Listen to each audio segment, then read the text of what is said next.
ഇടപ്പള്ളിയിൽ ഒരു കടയുടെ അകത്തേക്ക് ഒരു പാമ്പ് കയറിപ്പോകുന്നതിൻ്റെ CCTV കാഴ്ചയാണ്. വളരെ ചെറിയൊരു പാമ്പാണ്. കടയിലുള്ള ആൾ പാമ്പിനെ കണ്ടതും ആ കാർപ്പറ്റ് എടുത്ത് പാമ്പിനെ മുകളിലേക്ക് ഇട്ടു. പക്ഷേ പാമ്പ് ഷെൽഫിനടിയിലേക്ക് കയറിപ്പോയി.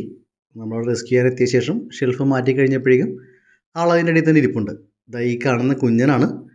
ആളാരാണെന്ന് മനസ്സിലായോ? ഈ പുള്ളികളെയും മറ്റൊക്കെ കണ്ടപ്പോഴേക്കും അണലിക്കുഞ്ഞാണോ എന്നാണ് കടയിലെ ആൾക്ക് സംശയമുള്ളത്. പക്ഷേ അണലിയൊന്നുമല്ല, പാവം നീർക്കോലിയാണ്. നീർക്കോലിയുടെ കുഞ്ഞാണ്. മുട്ട വിരിഞ്ഞ് പുറത്തേക്ക് വന്നിട്ട് അധിക ദിവസമൊന്നും പ്രായമായിട്ടുണ്ടാവില്ല. ഈ കടയുടെ മുമ്പിൽ ചെറിയൊരു കാണയുണ്ട്. അതിൽ നിന്നാവണം ആൾ കടയുടെ അകത്തേക്ക് വന്ന് കയറിയിട്ടുള്ളത്. പലപ്പോഴും മുട്ട വിരിഞ്ഞ് വരുന്ന പാമ്പും കുഞ്ഞുങ്ങളിങ്ങനെ പല ദിശയിലേക്ക് സഞ്ചരിക്കാം. ചിലപ്പോൾ മറ്റ് ജീവികളൊക്കെ പിടിക്കാൻ വരുമ്പോഴൊക്കെ രക്ഷപ്പെടാനൊക്കെ ആയിട്ടൊക്കെ ഓടി ഇങ്ങോട്ടെങ്കിലും കയറാം. അങ്ങനെ സംഭവിച്ചതായിരിക്കാം. എന്തായാലും ആളെ നമ്മൾ നമ്മുടെ കണ്ടെയ്നറിലേക്ക് മാറ്റിയിട്ടുണ്ട്. അങ്ങനെ ആ റെസ്ക്യൂ കഴിഞ്ഞ് വരുമ്പോഴേക്കും എന്തായാലും നമ്മുടെ സ്ഥിരം ആളെ കണ്ടിട്ടുണ്ട്.